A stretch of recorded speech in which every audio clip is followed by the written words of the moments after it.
Kami bersyukur untuk sore hari ini kami boleh bertemu kembali hamba-hamba Tuhan yang ada di Kijang ini Tuhan, di Bintan Timur. Biarlah Tuhan mengurapi, memberkati kami. Sebentar kami mau merenungkan, mendengarkan, dan menjadi pelaku firman Tuhan. Urapi hamba-Mu yang menyampaikan, dan biarlah kami boleh mengerti kebenaran firman Tuhan, isi hati Tuhan dalam hidup kami. Dalam nama Tuhan Yesus, kami mengucap syukur dan berdoa. Haleluya. Amin. Shalom sekali lagi. Terima kasih untuk pengurus, Pak Pendeta Sabar, Pak Ketua, terlebih juga mohon izin Bapak Penasehat ya menyampaikan kebenaran firman Tuhan. Mari Bapak Ibu, saya mengajak kita untuk membuka Alkitab kita dari Yohanes 21.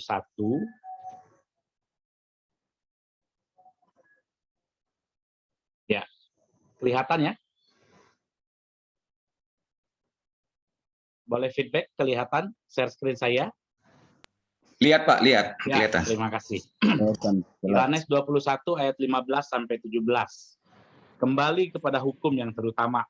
Cerita ini adalah di mana seorang murid Yesus yang sebetulnya memang dari awal sudah dipilih jadi pemimpin. Dia adalah orang yang langsung gitu ya, melakukan segala sesuatu biasanya langsung ketus-ketus dan semuanya dilakukannya dengan seringkali seolah-olah tanpa berpikir. Jadi satu malam ketika Yesus mengatakan bahwa anak manusia harus diserahkan mati, lalu dia bilang, Tuhan aku akan mati bersama-sama dengan engkau. Ya, walaupun mereka semua lari tapi aku nggak akan lari. Lalu Yesus bilang, malam ini juga sebelum ayam berkokok, engkau sudah 3 kali menyangkal aku, dan itu tergenapi terjadi. Ya, lalu dia tetap berbalik.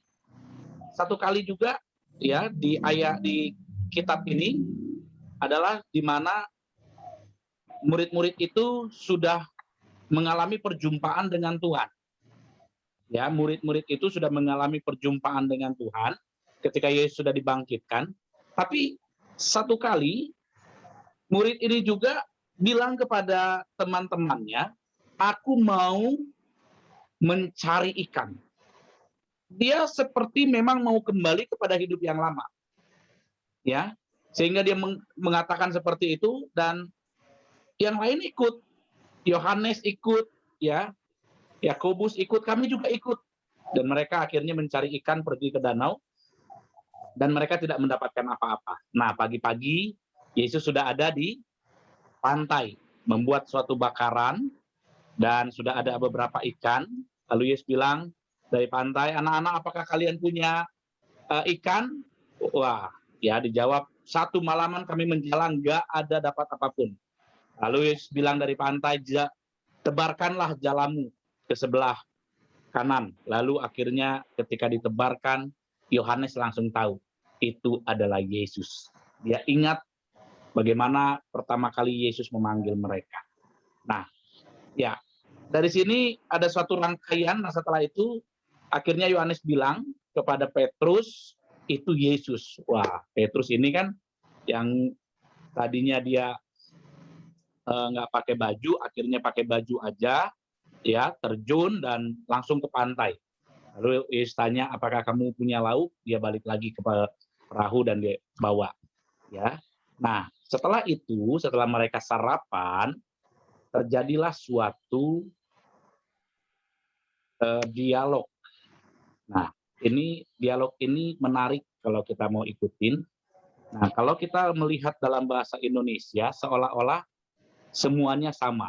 Nah, ya saya mau mengajak kita melihatnya dari penulisan perkataan ya dialog ini dari penulisan awalnya, sehingga kita dapat merasakan emosionalnya seperti apa, merasakan situasinya itu seperti apa. Ya, ayat 15. Sesudah sarapan, Yesus berkata kepada Simon Petrus, Simon, anak Yohanes, apakah engkau mengasihi aku lebih daripada mereka ini? Jawab Petrus kepadanya, benar Tuhan, engkau tahu bahwa aku mengasihi engkau. Kata Yesus kepadanya, gembalakanlah domba-dombaku. Nah, dalam bahasa Indonesia kita lihat ini mengasihi aku, pertanyaan Yesus mengasihi aku, itu dijawab dengan mengasihi aku, sepertinya sama saja. Dan gembalakanlah domba-dombaku itu pun sepertinya, ya nanti ada 3 ayat ini, dialog ini, sepertinya sama saja. Tapi dalam bahasa Yunani kita mau melihat, Oteun prestesan, legeto simoni Petro o Yesus. Simon Ioannou, agapasme pleontouton, ya, lege auto, lalu katanya, naik kurie, Tuhan, engkau tahu, suoidas oti filose, bahwa aku mengasihimu, nah, dengan kasih filia. Lege auto, katanya, lalu katanya, kata Yesus, boske ta arniamu. Nah, ini gembalakan yang pertama, boske, domba-domba yang pertama itu arniamu. Nah, jadi pertanyaan yang pertama adalah agapasme. Jadi kita seringkali mengajarkan kepada anak-anak ada 4 bahasa kasih dalam bahasa Yunani. 1 agape, 2 philia, 3 storge, ya, dan keempat eros. Ya, kita paham itu. Agape adalah kasih tanpa syarat, philia adalah kasih persaudaraan atau kasih persahabatan. Storge itu adalah kasih, ya, mengasihi seperti mengasihi kepada sesama, biasa saja seperti itu, ya. Eros adalah kasih yang khusus untuk suami istri, ya, seringkali dihubungkan dengan kasih hawa nafsu gitu, ya. Tapi ini sebetulnya khusus suami istri, eros. Nah, Yesus tanya kepada Petrus, Simon Ioannou, artinya Simon anak Petrus, apakah engkau mengasihi aku dengan kasih tanpa syarat? Yesus bertanyanya mengasihi aku dengan kasih tanpa syarat, dengan kasih agape. Ya, lege auto, lalu katanya, jawabnya, berkatalah dia, gitu ya, dalam bahasa Yunani, naik kurie, Tuhan kau tahu, suoidas oti, bahwa saya mengasihimu dengan kasih persaudaraan. Perhatikan saudara, Petrus beraninya menjawab dengan apa? Philo. Ya, dalam bahasa Yunani kalau akhiran kata kerja akhirannya oh, itu berarti kata kerja orang pertama tunggal. Ya, ini aktif indikatif. Philose, aku sedang mengasihimu. Tapi dengan kasih apa? Kasih persaudaraan. Ya. Tapi Tuhan nggak bantah, ya, nggak bilang, Tuhan nggak bilang apa? Engkau hanya philose, hanya filia sama saya, nggak gitu, ya. Tuhan nggak bantah, tapi Tuhan perintahkan boske ta'arniamu.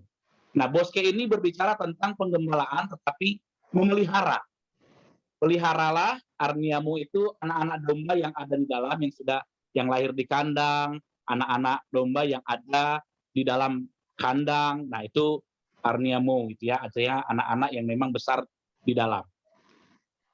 Ya, lalu kita lihat yang kedua. Ayat 16. Kata Yesus pula kepadanya untuk kedua kalinya, Simon anak Yohanes, apakah engkau mengasihi aku? Jawab Petrus kepadanya, benar Tuhan. Engkau tahu bahwa aku mengasihi engkau. Kata Yesus kepadanya, gembalakanlah domba-dombaku. Kita lihat, ya, dalam bahasa Yunani, lege auto palin deuteran. Nah, lalu berkatalah dia yang kedua kalinya, deuteron. Ya, Simon Ioannou, Simon anak Yohanes, agapasme, ya, sekaligus ini sedikit pembelajaran. Jadi dalam bahasa Yunani kalau ada titik koma seperti ini, itu artinya tanda tanya. Yang tadinya pernyataan, maka kalau ada titik koma seperti ini dalam tulisan Yunani, itu artinya kalimat ini menjadi pertanyaan. Agapasme, ya, apakah engkau mengasihi aku? Yesus bertanya untuk kedua kalinya, Yesus anak Yohanes, apakah engkau mengasihi aku dengan kasih tanpa syarat? Ya, kita kasih agape, sebagai auto, lalu katanya, nai kurie su oidas oti, Tuhan engkau tahu bahwa filose, aku mengasihimu dengan kasih filia. Legei auto, nah ini lihat, poimaine ta probatamu. Nah ini poimaine ini artinya gembalakan, menggembalakan dalam artian seperti memang gembala yang membawa domba-domba itu ke padang gurun, ya artinya domba-domba ini sudah cukup untuk dibawa ke padang gurun, ke padang rumput, ya ke padang gurun, ke padang rumput untuk makan, ya di padang gurun, ya memang di sana kadang-kadang susah untuk cari padang rumput kalau pas lagi musim panas atau musim salju. Jadi gembala harus mencarikan tempat yang cocok makanan untuk domba-domba itu. Nah, taprobatamu ini artinya domba-domba yang baik lahir di kandang maupun lahir yang dari luar kandang, baik yang dibeli ataupun yang datang ke kandang itu. Ya, jadi poimaine taprobatamu. Jadi kita lihat untuk kedua kali Yesus masih bertanya dengan agapasme. Ini yang menarik. Kita lihat ayat yang ke-17. Kata Yesus kepadanya untuk ketiga kalinya, Simon anak Yohanes, apakah engkau mengasihi aku? Maka sedih hati Petrus karena Yesus berkata untuk ketiga kalinya, apakah engkau mengasihi aku? Dan ia berkata kepadanya, Tuhan, engkau tahu segala sesuatu, engkau tahu bahwa aku mengasihi engkau. Kata Yesus kepadanya, gembalakanlah domba-dombaku. Bapak Ibu, ketika kita melihat bahasa Indonesia ini, yang kita lihat sepertinya memang Simon sedih karena Yesus berkata tiga kali. Seperti itu ya kalau dalam bahasa Indonesia ya. Petrus sedih karena Yesus nanya ke Simon Petrus itu, apakah engkau mengasihi aku tiga kali? Kalau dalam bahasa Indonesia seperti itu, kita lihat. Ya kan? Dan sepertinya kalau kita ditanya tiga kali pun, apakah engkau mengasihi aku? Apakah kita akan sedih? Rasanya enggak. Ya, coba Pak Sepri, waktu dulu pacaran pernah nggak ditanya sama siapa Ito itu, Bang, sayangnya kok sama aku gitu? Pernah nggak ditanya gitu? Sering. Ditanya sampai 3 kali. Lebih ya? Lebih, banyak. Sedih nggak hati Pak Sepri? Nggak begitu sedih, cuman ya artinya kita menyampaikan secara apa yang ada dalam hati kita. Iya, nggak Ya, sedih karena memang hanya ditanya apakah kau mengasihi aku. Nah, jadi kalau dalam ayat 17 ini, di dalam bahasa Indonesia kita tidak menemukan emosionalnya. Kita tidak mendapatkan situasinya. Tapi ketika kita lihat dalam bahasa Yunani, maka kita dapat merasakan kesedihan hati Simon Petrus, kita dapat merasakan emosionalnya. Jadi ketika Yesus nanya yang ketiga kalinya, saya sedikit dramatisir ya, mungkin Yesus menatap wajahnya, menatap matanya, lalu Petrus nggak sanggup lagi melihat wajah Yesus, dan Yesus tanya yang ketiga kalinya, lege auton potriton, berkatalah dia untuk ketiga kalinya, Simon Ioannu, phileisme, ya kan? Apakah engkau mengasihi aku dengan kasih persaudaraan? LTT, ya, LTT, o Petros, oti eipen, auto potriton. Phileisme. Jadi yang membuat Petrus begitu sedih, begitu hancur hati, bukan karena Yesus bertanya 3 kali, tapi karena yang ketiga kali standarnya diturunkan. 2 kali ditanya agapasme, tapi yang ketiga Tuhan tanya dengan phileisme. Phileisme artinya Yesus tahu kemampuan Petrus, tahu standar Petrus masih di situ. Ya. Jadi ketika Yesus nanya kepada Petrus, phileisme, wah hancur hati dia, nangis. Dan saya dapat merasakan nangisnya itu bukan nangis yang ditutup-tutupi, tapi memang keluar air matanya. Jadi mungkin seperti ini dia menjawab ya. Kurie ontasoidas soginoske otifilose. Nah, seperti itu. Jadi dia betul-betul sedih karena memang yang ketiga Yesus bertanya, "Phileisme, apakah kau mengasihi aku dengan kasih persaudaraan?" Wah, itu standarnya diturunkan. Hati Petrus begitu terpukul, tapi inilah juga puncak pemulihan daripada Petrus. Ya, kailege auto kurie pantasoidas. Tuhan, kau mengetahui segala sesuatunya. Ya, soginos case oti filose. Engkau tahu. Ya, ginos ke itu dia sedang mengetahui. Oti filose, bahwa aku mengasihimu.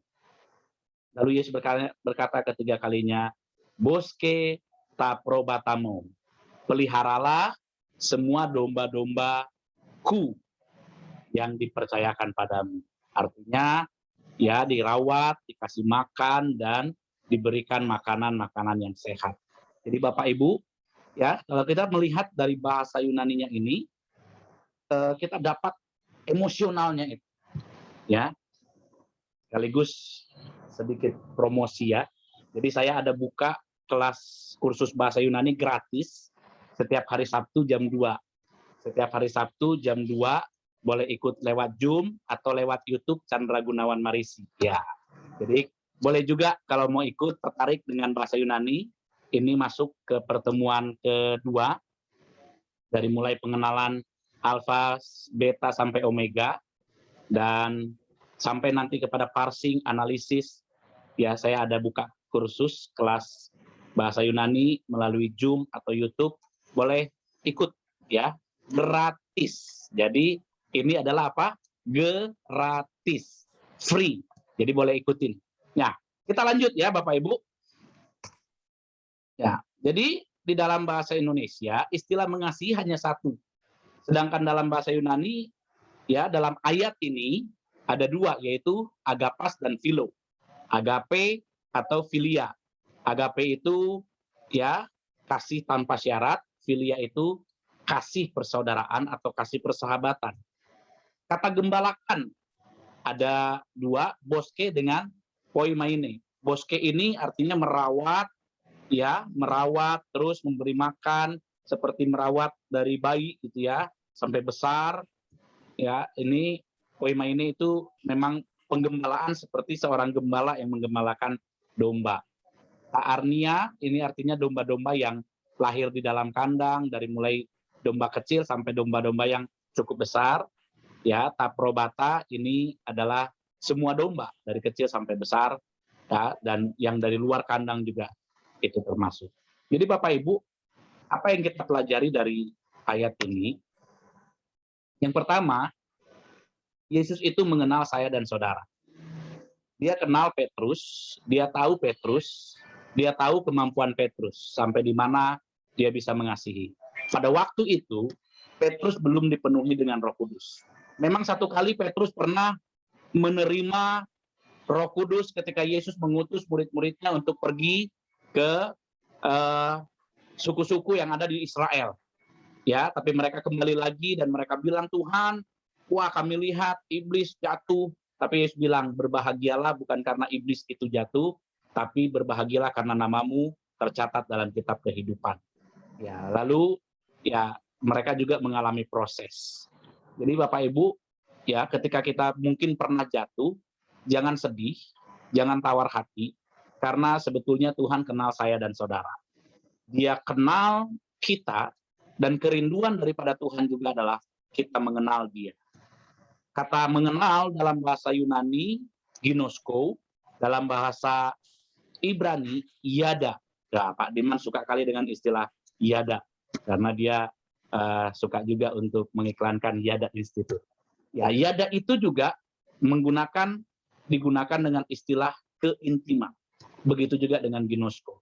Artinya Yesus kenal kita, saya dan saudara, dan dia juga ingin kita kenal Yesus, kenal Tuhan, yaitu Yada, ginosko, atau memiliki keintiman dengan Tuhan. Katakan yes. Yang kedua, firman Tuhan ini mengajarkan kepada kita, mari kita kembali kepada hukum yang terutama, yaitu apa? Mengasihi Tuhan dengan segenap hati, dengan segenap jiwa, dengan segenap akal budi, dan dengan segenap kekuatan. Mengasihi Tuhan adalah keniscayaan yang tidak boleh pudar. Seringkali kita hamba-hamba Tuhan mengajak jemaat kita kembali kepada apa? Cinta mula-mula. Haleluya. Dan yang ketiga, tanda kita mengasihi Tuhan, hamba-hamba Tuhan adalah dengan menggembalakan apa yang Tuhan percayakan kepada kita. Baik keluarga kita, baik juga jemaat yang lahir di dalam kandang, di dalam gereja, dalam penggembalaan kita, maupun jemaat yang kita dimenangkan ya melalui pelayanan kita, melalui penginjilan, atau juga ada orang-orang yang datang ke dalam penggembalaan kita untuk kita gembalakan. Mari kita rawat mereka, kita beri makanan-makanan yang sehat, dan kita bawa mereka pada pengenalan yang benar akan Tuhan. Jadi hari ini firman Tuhan mengajak kita dan mengingatkan kita kembali, mari kita bangun keintiman dengan Tuhan, mari kita terus mengasihi Tuhan dengan segenap hati, dengan segenap jiwa, akal budi, dan kekuatan kita. Dan tanda kita mengasihi Tuhan adalah mengasihi sesama, yaitu dengan menggembalakan apa yang Tuhan percayakan kepada kita di dalam pelayanan kita. Amin. Kita bersatu dalam doa. Bapa, kami bersyukur untuk sore hari ini. Kami sudah belajar dan kami merenungkan kebenaran firman Tuhan. Terima kasih Tuhan, dialog yang begitu indah Tuhan Yesus terhadap Petrus, tapi dialog ini mengajarkan kepada kami betapa Kristus mengenal setiap pribadi lepas pribadi. Tuhan tahu kemampuan kami, Tuhan tahu tenaga kami tidak seberapa, maka dari itu Tuhan berikan Roh Kudus untuk menuntun, memimpin kehidupan kami, sehingga kami bisa mengasihi Tuhan dengan segenap hati kami, dengan segenap jiwa, akal budi, dan kekuatan kami. Kami boleh menjalin keintiman dengan Tuhan, dan kami juga boleh tuh menggembalakan setiap domba-domba, keluarga kami, setiap jemaat yang Tuhan percayakan kepada kami, bahkan mungkin tetangga, murid-murid, orang-orang yang dipercayakan untuk kami gembalakan. Ajar kami Tuhan untuk membawa mereka menjadi umat yang layak dalam menyambut kedatangan Kristus kedua kali. Terima kasih Bapa. Dalam nama Tuhan Yesus, kami mengucap syukur dan berdoa. Haleluya. Amin. Shalom. Terima kasih. Tuhan Yesus memberkati.